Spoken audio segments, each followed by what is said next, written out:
Good morning. This is an awesome story about trusting God and seeking God. This story came from 2 Kings chapter 1. And in the story, the king Ahaziah has fallen from something in his house and kind of got bedridden, so he has to stay in the bed. But he wants to know, am I going to be stuck like this forever? Am I going to heal? Am I going to be able to be normal and go back to the way I normally am? So he sends for messengers and says, hey guys, I want you to go down to Ekron and I want you to find out from Beelzebub if I'm going to heal from this sickness, this bedridden state. So they go. They're on their way to Ekron.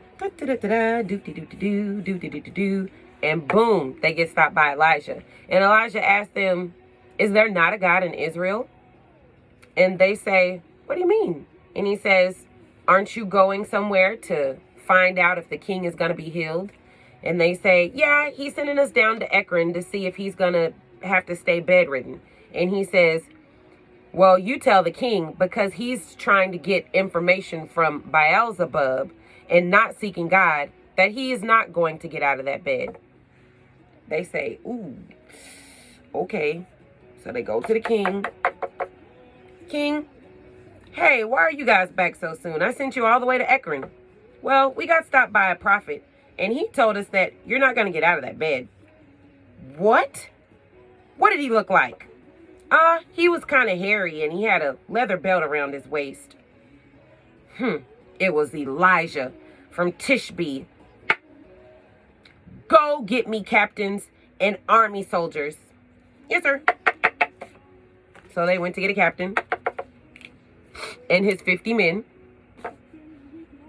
And the king says, hey, I need you to go down and find Elijah and bring him to me so that I can destroy him. Yes, sir. So the captain and the 50 guys are on their way to Elijah. And they say, Elijah, come with us. The king wants to see you. The king wants to see you. If I am Elijah, man of God, let fire come down and destroy you. Woo. And they were consumed. King heard about it. He said, send another 50.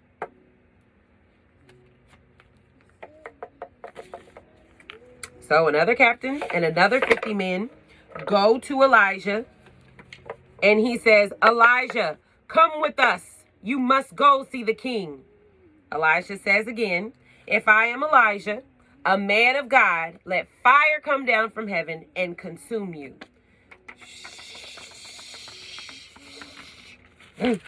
And they were consumed. Tough. King heard about it. Send another 50 and another captain. So another captain goes. Another 50. This captain, though, is smart. He says, Elijah, oh my gosh, please have mercy on us. Please do not consume us with fire like you did the last 2 sets of 50. Can you please just come with us?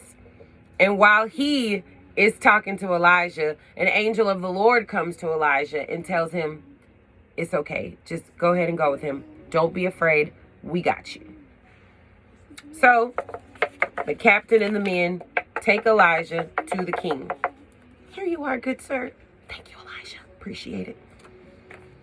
And he's talking to the king. And Elijah tells the king, God is not pleased because you sent men from Israel all the way to Ekron to speak to a false god, a pagan god. And God is right here in Israel. And because you did that, you are not going to make it out of this bed. And before you knew it, the king died. The moral of this story is ask God.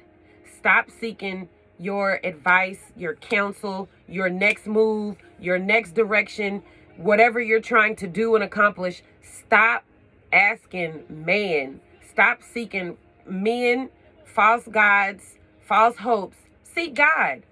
King could have made it. And he would have, he wouldn't have had to have 102 men die if he wouldn't have been disobedient. So when we're disobedient and we're knowing that we're supposed to seek God, but we're seeking other things for answers, other people can get hurt from our disobedience. Whew, thank you, Jesus. So seek God today for whatever it is you're looking for. Jobs, relationships, just whatever. Money, direction on where you're supposed to go. Seek God.